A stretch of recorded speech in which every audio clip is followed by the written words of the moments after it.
Good morning, everybody. I'm Steve Smith. I was president of the SAIA 2010 to 2012.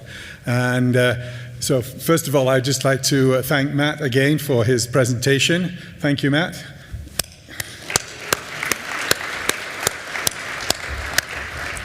And so if I'd like to ask you to stay seated, we have our next speaker coming up. This is the AGC's chief economist, Ken Simonson. And he's going to be presenting on Will Construction Thrive or Dive in 25?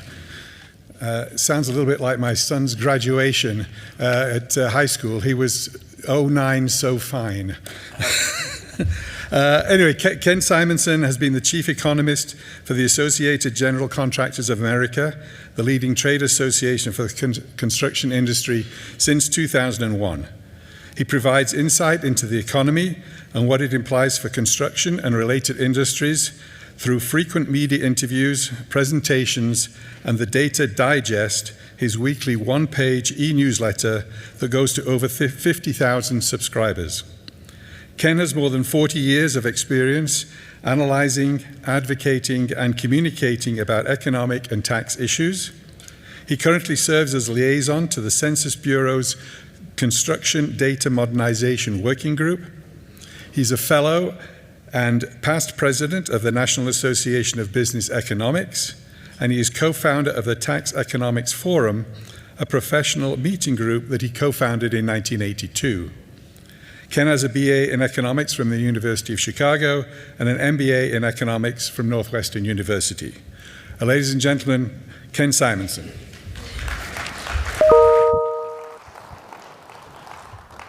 Well, thank you. It's a treat to be back here with you this year.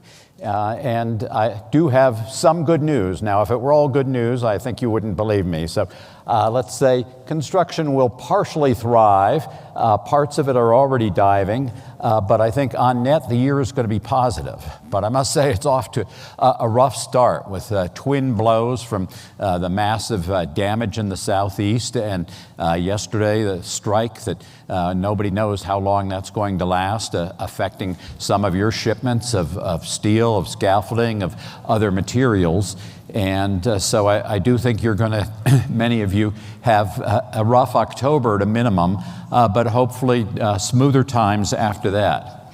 For those of you not familiar with AGC, the Associated General Contractors of America is the leading construction trade association in the U.S. We have 89 chapters, and some of them cover an entire state and the entire industry other than single-family home building. Others represent strictly building contractors, and others highway-heavy underground utility contractors.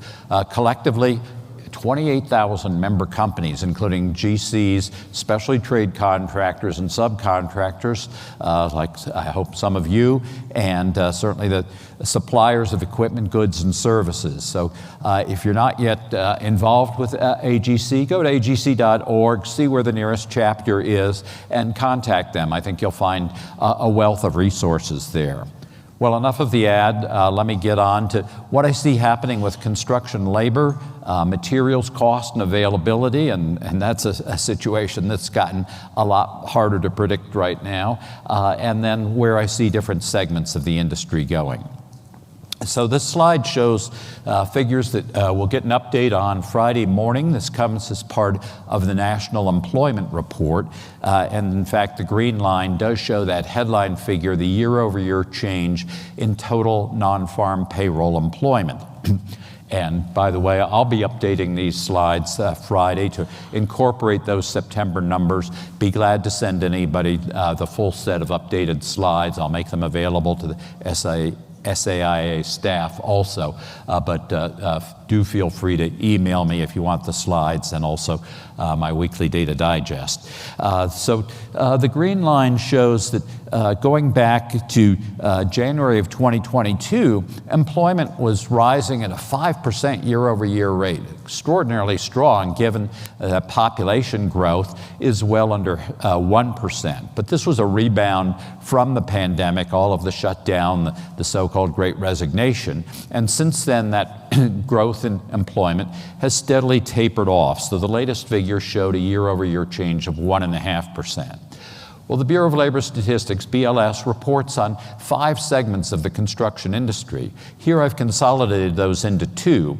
Non-residential construction represents non-residential general contractors, specialty trade contractors on the building side, and the specialty trades on all types of non-res, and then heavy and civil engineering firms.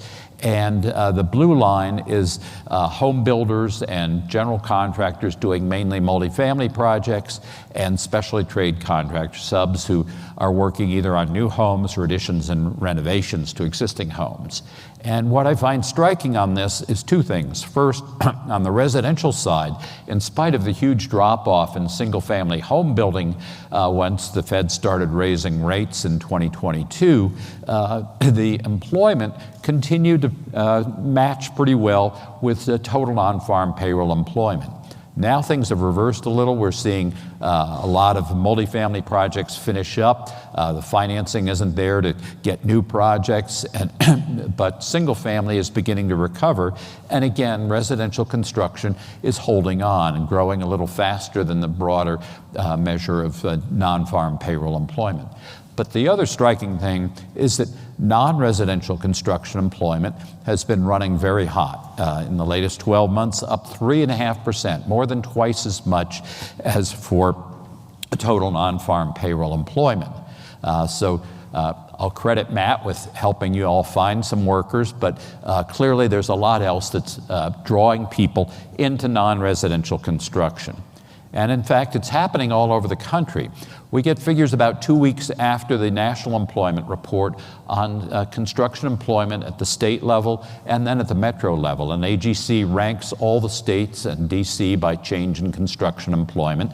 This shows the percentage change over the latest 12 months. 39 states added jobs and only 10 had a decline. And that's been pretty consistent. The colors have moved around a little bit, but the Northeast definitely is lagging. The Northwest also has had slower growth, strongest growth in the Southeast, but lately also in some of the middle part of the country. And then, so you might say, well, clearly there's no problem. In fact, this morning, AGC put out our monthly ranking of 358 metro areas by change in construction employment from August of last year to August of this year. And we saw an uptick from previous months. Nearly 2/3 of those metro areas did have an increase in construction employment. So the gains are pretty widespread. And yet contractors consistently say that they're having trouble filling positions. And indeed, another set of data came out from BLS yesterday called the Job Openings and Labor Turnover Survey. That showed that job openings, shown here on the blue line, moved above the number of people hired. Job openings is a snapshot of the number of open positions on the last business day of the month, in this case, August of this year. And I've charted the number at the last day of August every year in the history of this series, going back to 2001. And you can see that blue line is just below the record levels of 2023 and 2021. Meanwhile, the number of people hired in the entire month of August, there were 31 days, recall, has been tapering off a little bit, but it's really stayed in a fairly narrow range.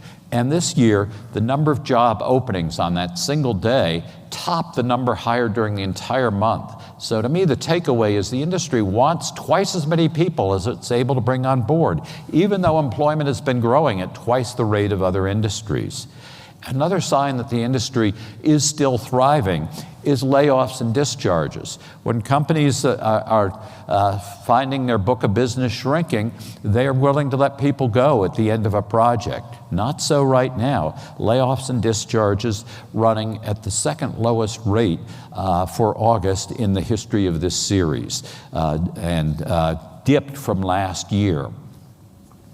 AGC does a survey every summer of job openings and of workforce experience of member companies and their expectations.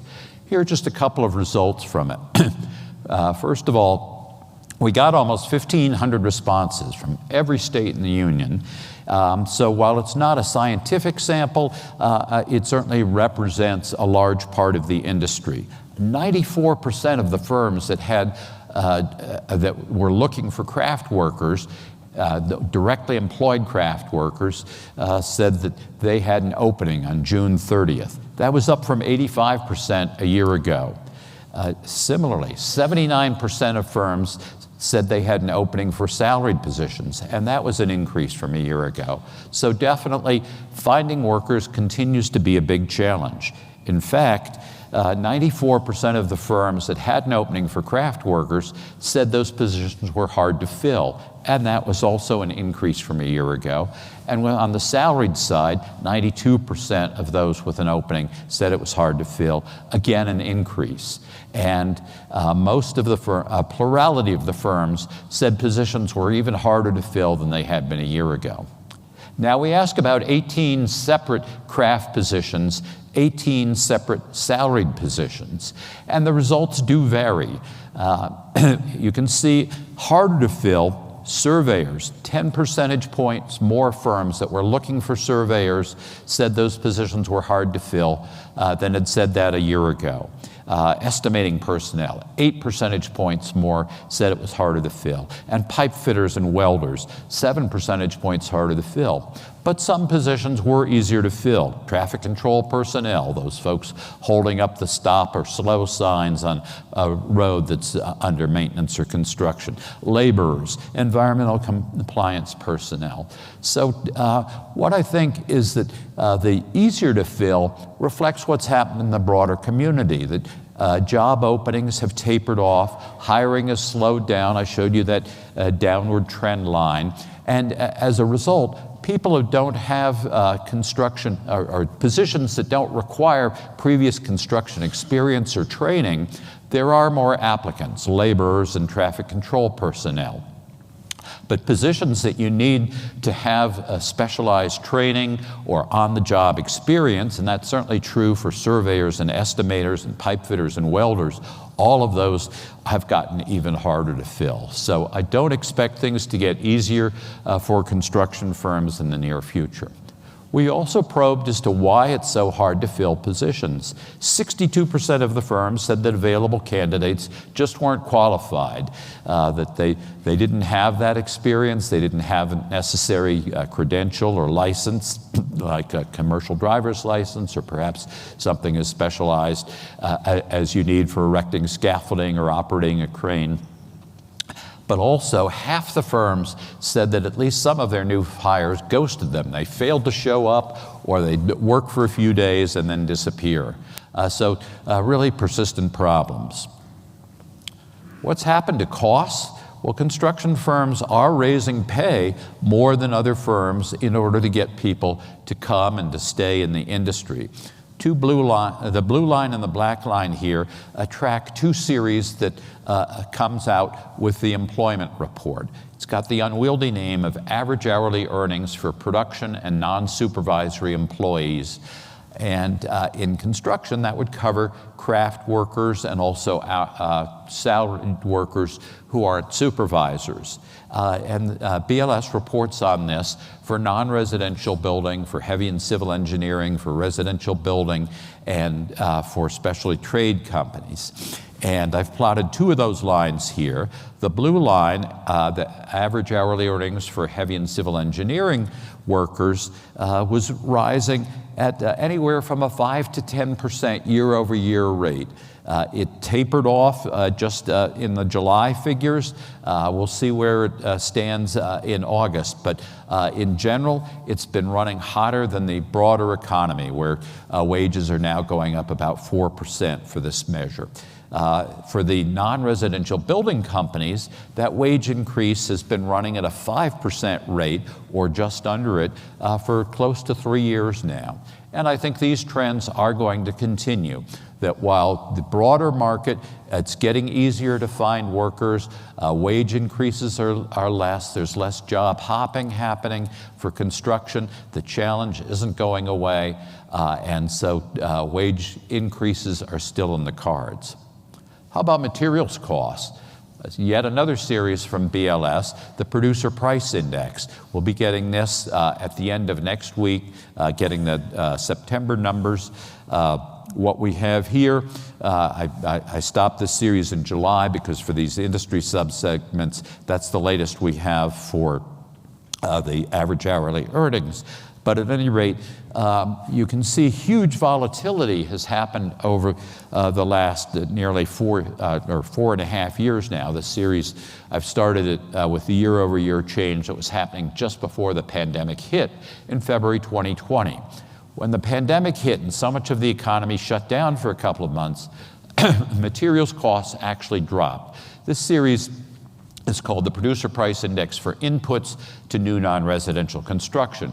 It's a weighted average of producers or sellers' prices for all the materials and some services like design and trucking services that go into non-residential construction. So those prices dropped briefly. You can see that red line went below the black zero line. And then, of course, we hit record prices for lumber and steel and diesel fuel and copper, much more frequent and steeper increases than we were used to seeing for things as diverse as insulation and roofing materials and plastic pipe, particularly after the freeze in Texas in February of 2021. So that index shot up at an unprecedented rate. For 12 straight months, it was rising at a 20% or higher rate. The last spike occurred after Russia invaded Ukraine in February of 2020. And February of 2022. But by June of that year, prices had topped out. The market started to normalize again. So the price increases were tapering off. And indeed, in much of 2023, that red line went below the zero mark again, meaning any given month, the overall prices for inputs was lower than it had been the same month of 2022. That break ended around the end of last year, and I thought, okay, we're back to seeing maybe 4 to 6% price increases this year. Luckily, no.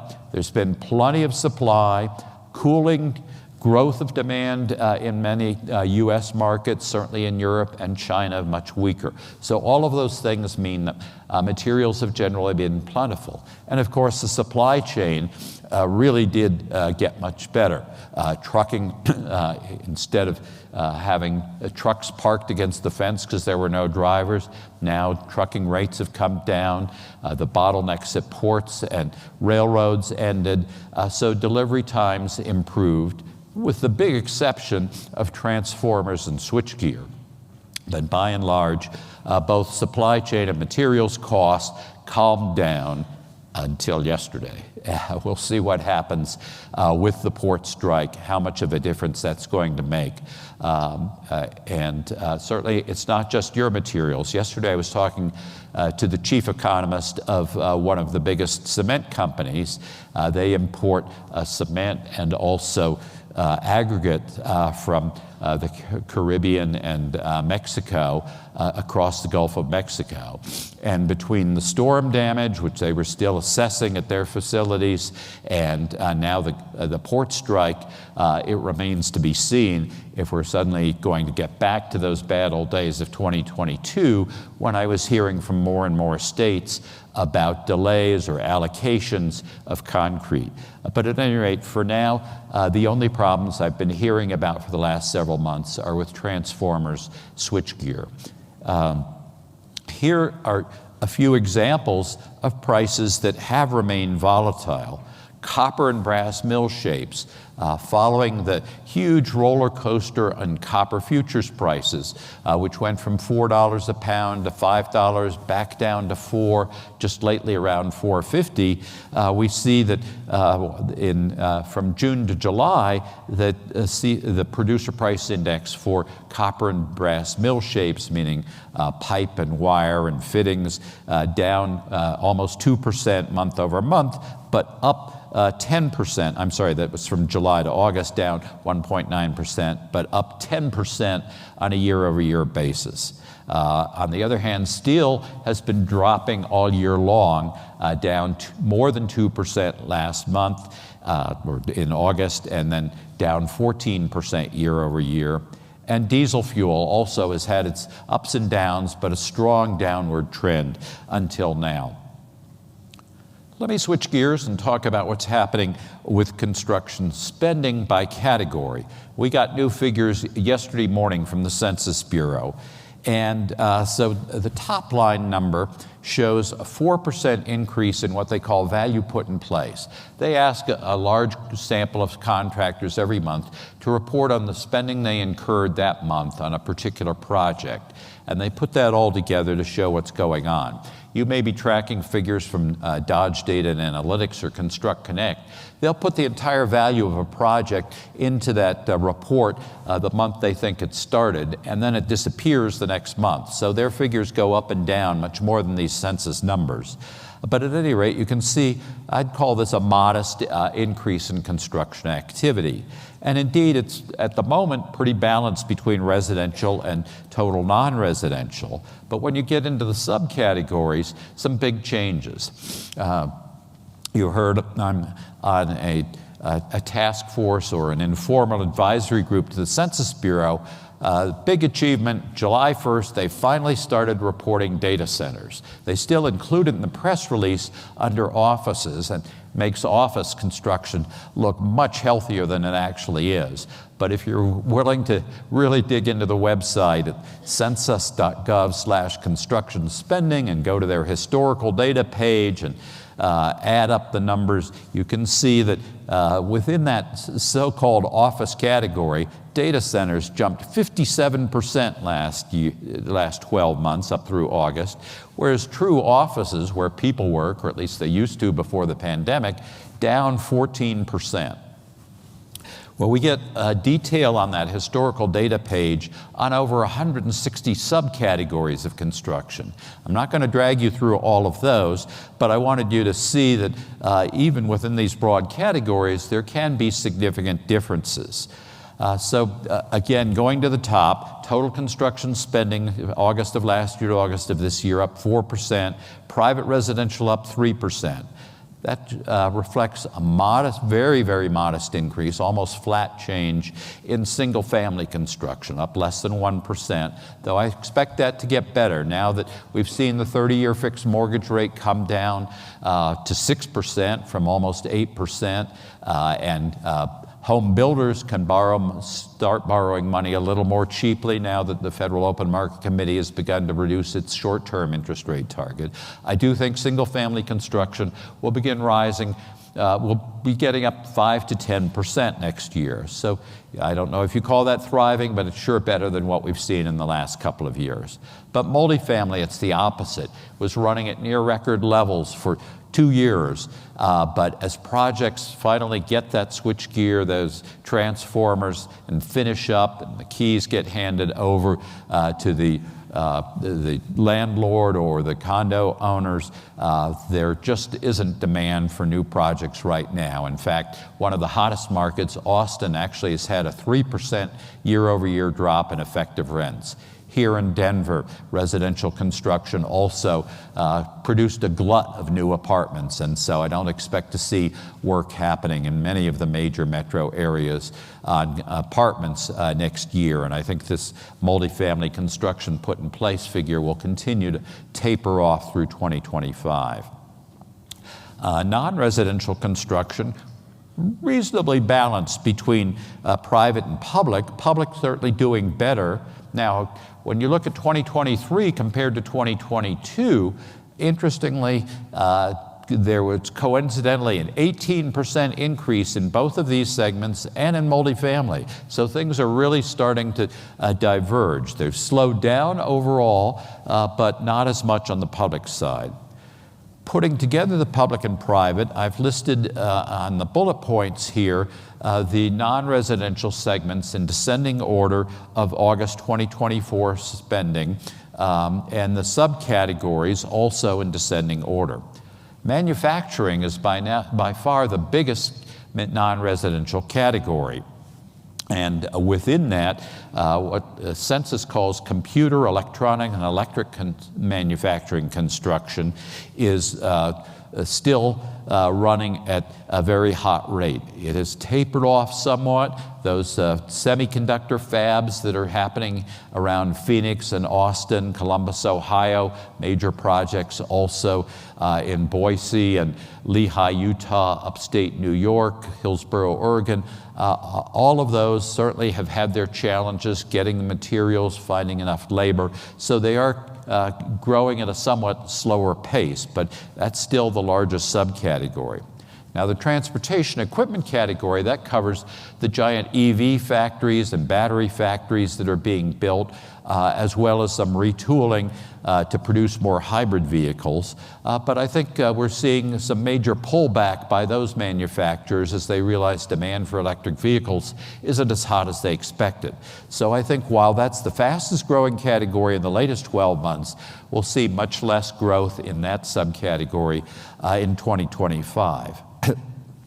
On the downside, food, beverage, and tobacco plants, this is a rebound from COVID, when we stopped buying in stores and going to restaurants and instead were ordering from warehouses.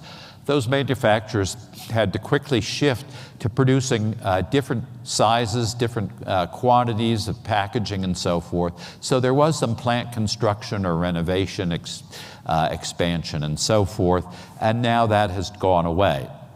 But I think we will still see growth overall in manufacturing in 2025, partly because I expect another wave of plants to be started in order to get away from these supply chain challenges of port strikes or conflict areas around the world, and also to qualify for the Build America, Buy America requirements.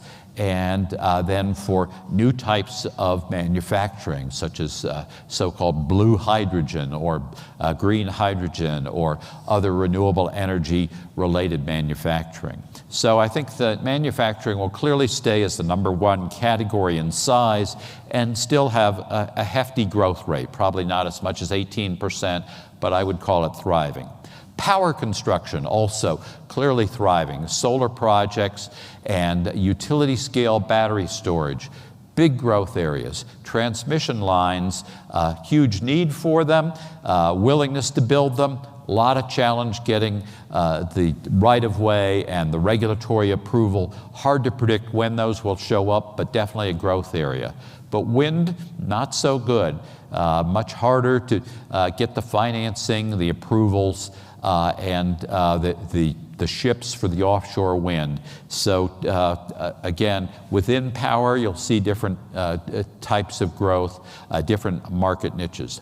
Highway and street construction, up only 4%. That's going to do better as we finally get money from the IIJA, and also a lot of replacement of damaged highways, of the Francis Scott Key Bridge. That won't happen in a year, but at least the construction should get started by the end of next year if they can agree on a design and the contractor.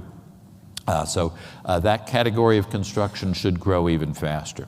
Now, commercial is a term that gets used in a lot of different ways. For the Census Bureau, for this purpose, it means warehouse, retail, and farm construction. And you can see warehouse down 20%.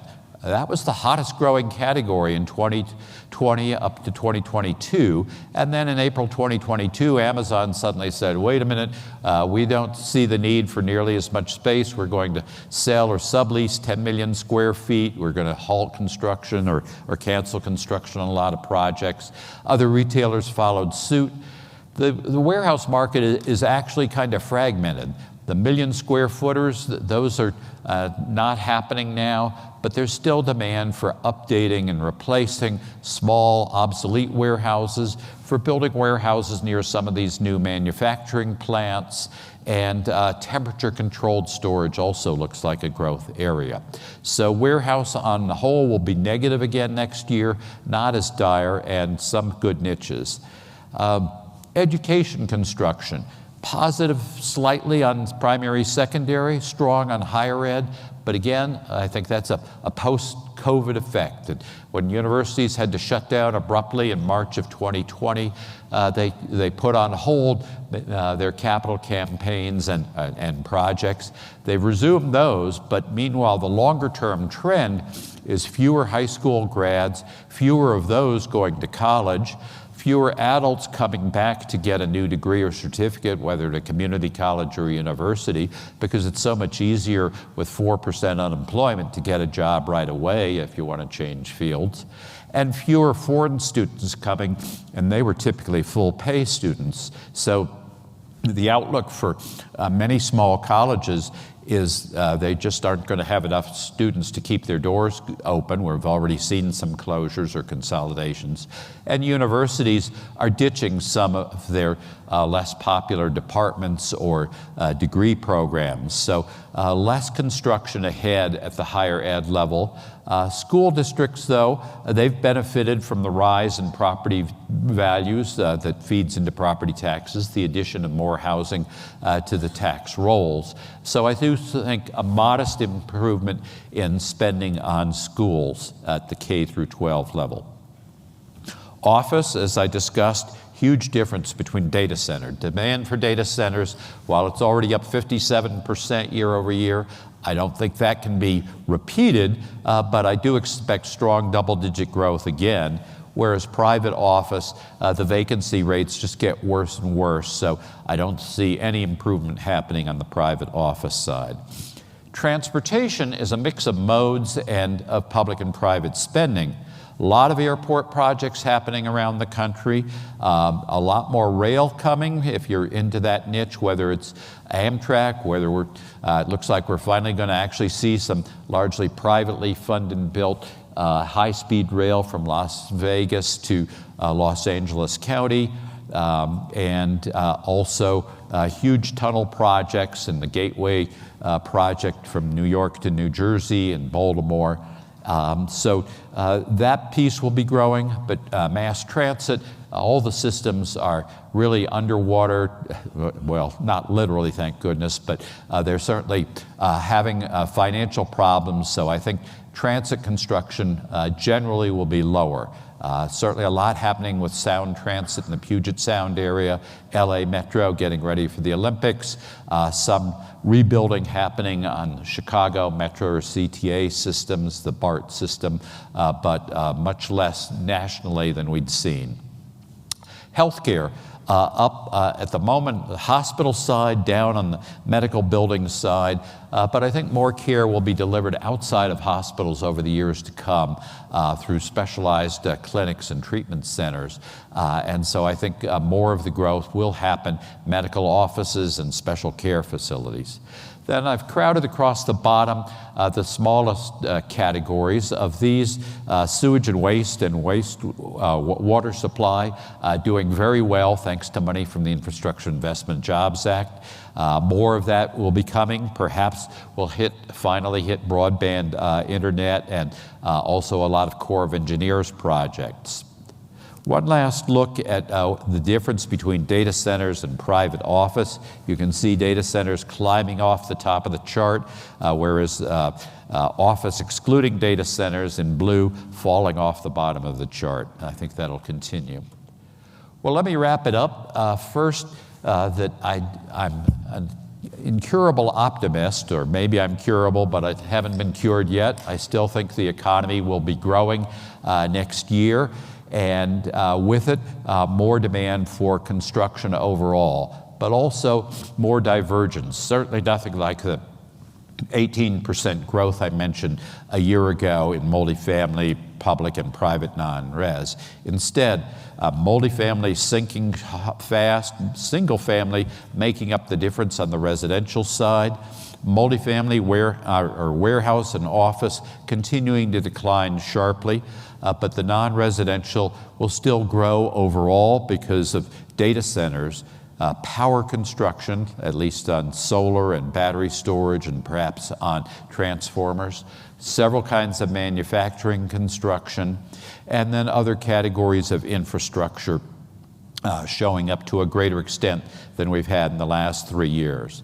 Big challenges continue to be finding workers, getting them to show up for more than a few days, but also working through all of the regulatory hurdles connected with the federal funding, as well as with the traditional NIMBYism and environmental requirements and so forth. And at least for the moment, big question marks about how the port strike is going to affect your business. So let me close with a map that, to my frustration, is now a year out of date. The Census Bureau does show population change by state every July, but they don't put the figures out until December. So for the moment, we're left guessing what happened in the latest 12 months. I'll show you what happened from July of 2022 to July of 2023. We had 8 states in a deep red, meaning they lost population. That was an improvement over the year before when 18 states lost population. Population growth got back to pre-pandemic levels, almost 0.5% nationwide, but it did converge somewhat. Not only did you have fewer states losing population, but the fastest growing states kind of cooled off a little bit. The fastest growing ones are shown in green, starting with South Carolina in deep green, 1.7% growth. Right behind it, Florida and Texas, and then Idaho and North Carolina, Georgia, Tennessee, and to my surprise, South Dakota also doing quite well. But the trends have been fairly persistent. The Southeast and Texas, the Intermountain West, are where the strongest growth has been for quite a while. While we're not seeing them dominate quite as much as they had before, they're still going to be the leading areas. Some of the remote areas that people had moved to at the beginning of the pandemic are starting to revert toward trends. States like Maine and New Hampshire, Montana still growing pretty fast, but slowing down from what it had been. And then the rest of the Northeast, the midsection of the country, either negative or slow growth, similarly with the West Coast states, including Alaska and Hawaii. So that's my story. I'm sticking with it till I get new data. When I do, I'll put it in the Data Digest, coming out Friday with the new employment and construction spending and job openings figures. Please, if you're interested, email me at ken.simonson@agc.org. And by all means, go to agc.org to see lots of other information, details on our workforce survey, many other things that I hope will be helpful to you. So if we have a couple minutes left, I'd be glad to take questions. But if you're shy about asking an economist in front of a room of your peers, just go ahead and email me and I'll address those that way. So thank you for having me back.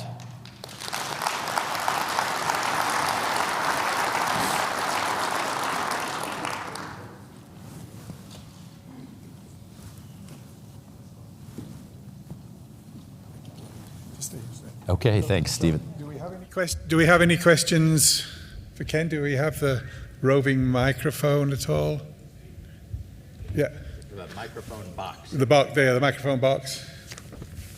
Can't see. Got it, Jackie? Thank you.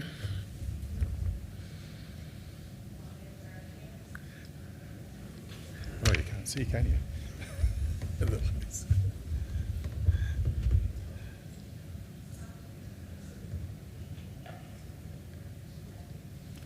Okay, well, thanks. Good. So we have, yes, sorry, we do have gentlemen over on the far left there, Jackie. Right in front of you. Not working. Okay, I know it's relatively new, but did you see the longshoremen strike lasting a long time? Boy, Something can easily be resolved. do I expect the longshore strike to last a long time? I wish my crystal ball were clear enough to answer that one.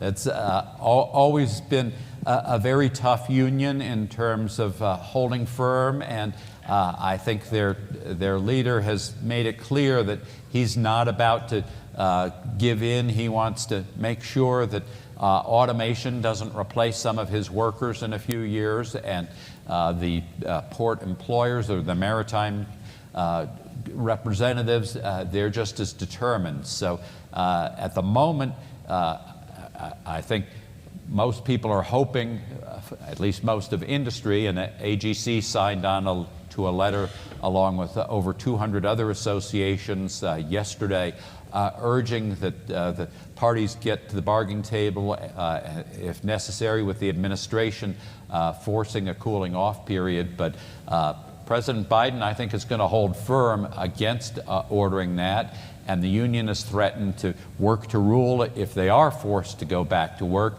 meaning that they would only move, they say, 8 containers an hour instead of 35. So even getting that so-called cooling off isn't going to resolve the problem.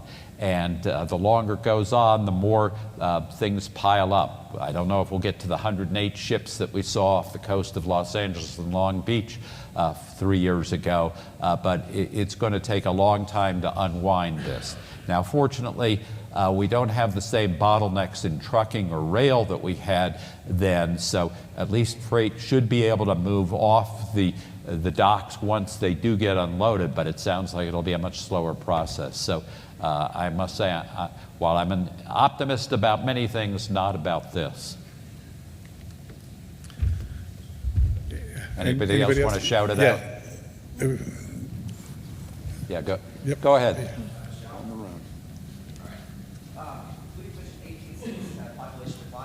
I was wondering if on state government spend, has there been a correlation with a decrease in spend? And also, is there any data on state level of GDP and any correlation between dropping population and state GDP? Sorry, now that you have the mic, can you repeat the first part? The first part, so the state governments that have declining populations, has there been a corollary decrease in state government expenditures? Are they using bonds or other means to keep spending up?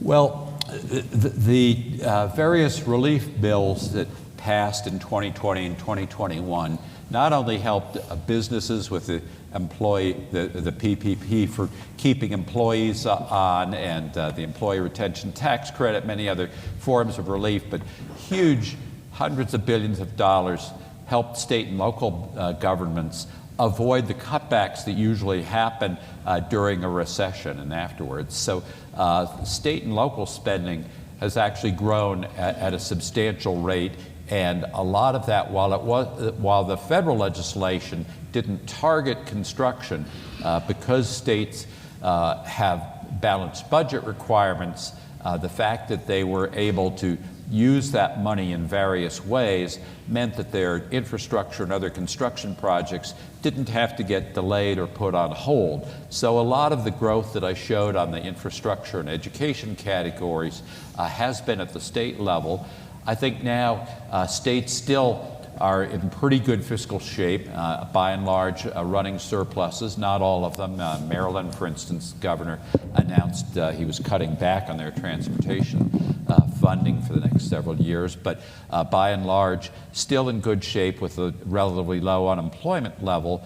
The federal money not coming out to the same extent, but more of it is targeted toward infrastructure. So where the states had been putting their own money toward infrastructure, and you're still seeing that with huge programs in Florida and North Carolina and Texas, I think we will see more federal money, more federal disaster relief money, unfortunately, needed but will be available, but also from the IIJA, the CHIPS and Science Act. So no simple correlation between the things that you mentioned, but a lot of reason for optimism.